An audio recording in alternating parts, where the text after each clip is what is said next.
What a fantastic game. Great result. You went behind twice against the leaders and you found answers every single time. Yeah, I think that's what we're about as a team. The character, the belief. We hung in sometimes when it's difficult. It's always going to be difficult, but we never know when we're beaten. And like I said, went behind twice, but showed that reaction. Showed a lot better performances, I think. And we got the 3 points. The winner? Bit fortunate, do you think? I don't know. He'll tell you different. He'll tell you he shot. But listen, it's gone in. We're big on putting balls in the box, and we've done that. And sometimes you get maybe a bit of luck after. Like I said, he'll probably say he shot, but just buzzing that we got the 3 points. Yours was absolutely deliberate. Fantastic goal through Christensen. That was a big moment in the game, wasn't it? Yeah, I think it was. I've probably been a bit disappointed with myself that I've had chances that I haven't scored. So today to get back on the score sheet, and then one with Mick a few minutes later, I think I was just a tiny bit of a stretch as much as I could, but still got the goal and I was buzzing. Yeah, we all said at half-time West Ham had to score next. It was a huge moment, his goal, to get them back on terms, wasn't it? Yeah, it was, and probably deserved at the time. Especially, Bowen, he worked his socks off. He's a couple of inches behind a few more goal-scoring opportunities. But he ran the line well, worked hard, won tackles, got back into right positions. And like I say, when the ball falls to him on his left foot the way it did, then, we probably all fancied him. But when players work this hard day in, day out, then, it's nice to see him get a bit of reward. And like I say, I think he thoroughly deserved his goal today. Yeah, Andy Townsend in commentary was crying out for the ball just to be chipped into the channels, which is often the place, when the team are playing a back three. And Antonio's always a willing runner. And the ball eventually falls to Bowen, and that is some strike. He catches it absolutely clean as a whistle.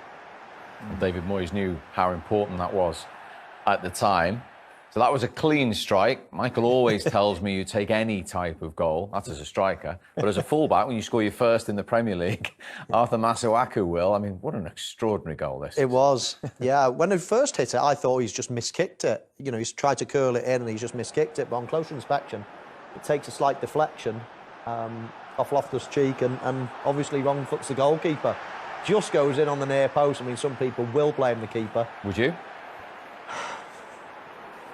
I suppose you've got to blame the keeper. Yeah, you've got to say, if a ball goes in, you've got that much time to see it, then first priority is to keep the ball out the net. I understand that you're probably creeping, you're trying to, anticipate a cross, get in the right position.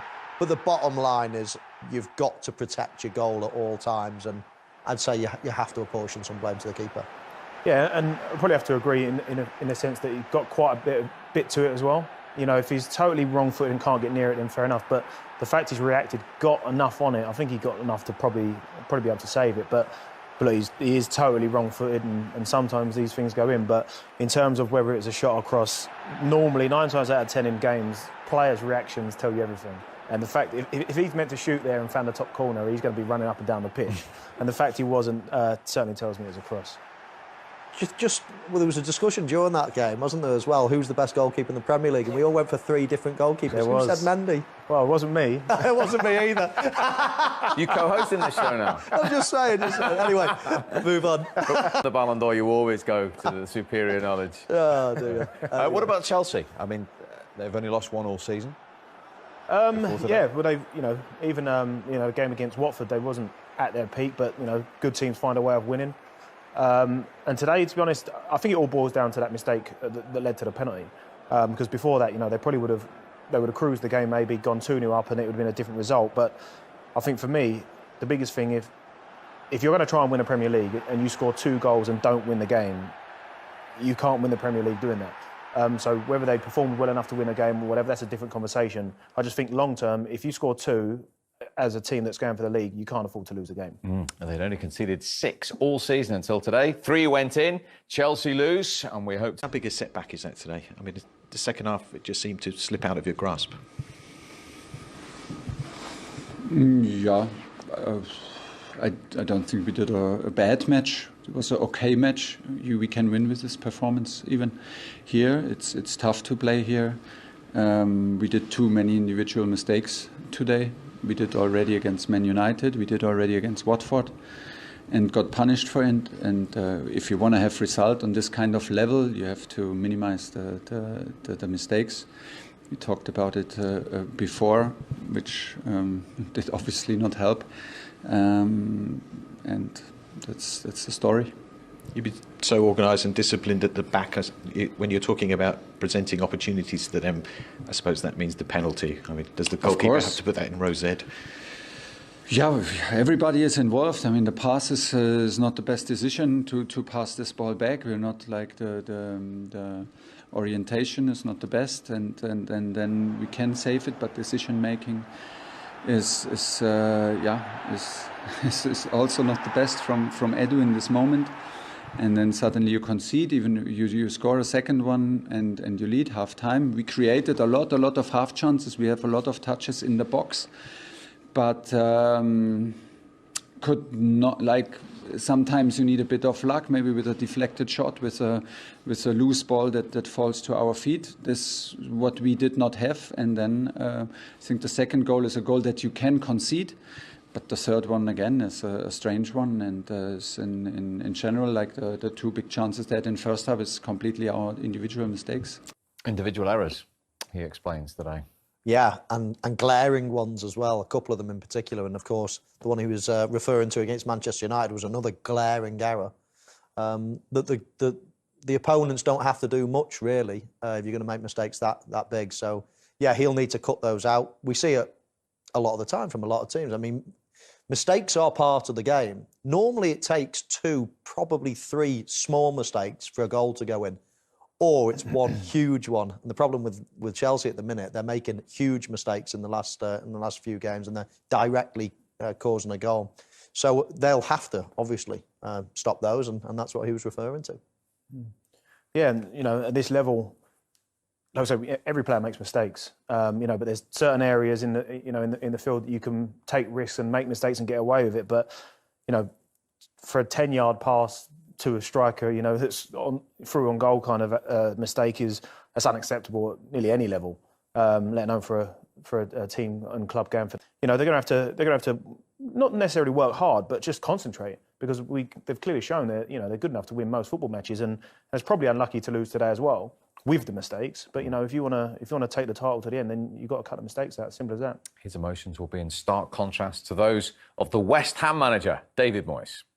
It was fortunate, I think we'll all agree with that, but at least he's having a go if you don't take the shot. I just said to Arthur it was a great cross. So we you know, and look, you know, we lost a goal in the last couple of minutes the other night there. We get a goal pretty late on today to get it. And it was, hey, by the way, it was very fortunate, the goal, so let's not kid ourselves on. But in football, you need a bit of fortune sometimes. And the last few games, we've just lost it a little bit. But today we got it back. And look, we had some brilliant performances, individual performances. But I think overall, I want the team to play much better. And I think we can. And the good thing is we can beat Chelsea and saying that we're not playing well enough. So hopefully that helps us. I'm sure it will down the line. Well, yeah, you know, he's probably right. They probably have played better football matches, but I still love what they've done. You know, they were willing to work hard. You know, they put their bodies on the line. You know, they had a lot of setbacks in terms of those, you know, couple of goals. Went behind a couple of times, couple of injuries. So it wasn't all plain sailing, but I just like the way they battled on, and while you're always a goal behind, you're always in the game. Indeed. So the first game of the Premier League weekend goes West Ham's way. So Chelsea lead West Ham 2-1 at half-time in the London derby, and indeed the Glenn Johnson derby today to start the Premier League Saturday. You both feel all goals are avoidable, so let's get straight into it. The first one. David Moyes was bitterly disappointed with the defending.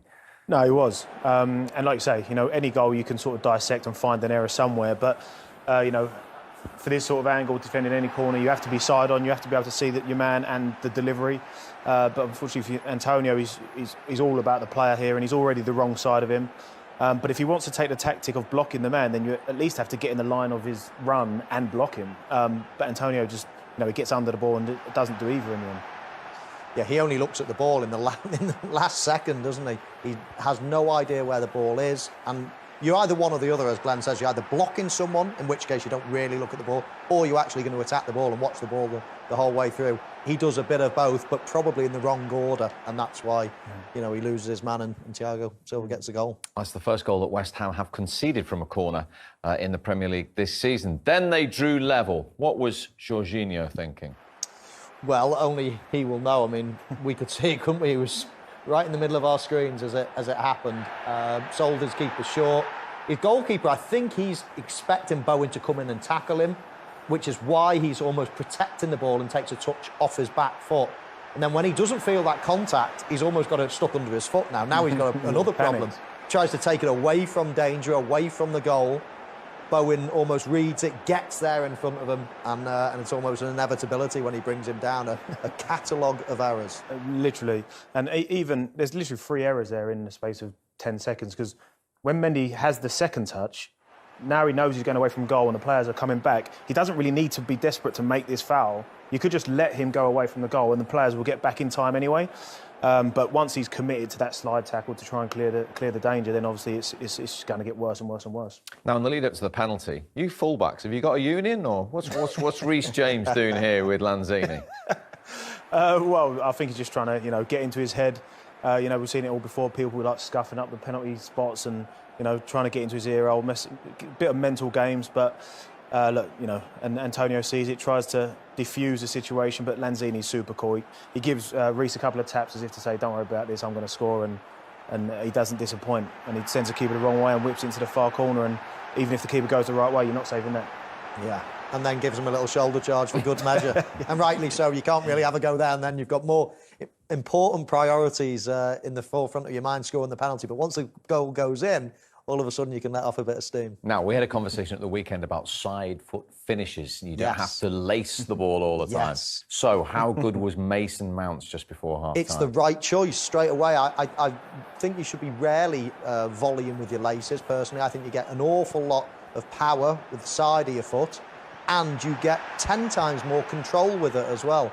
You can see Mason Mount there. It's quite a far way out. It's a ball from Ziyech, which is quite a floaty ball.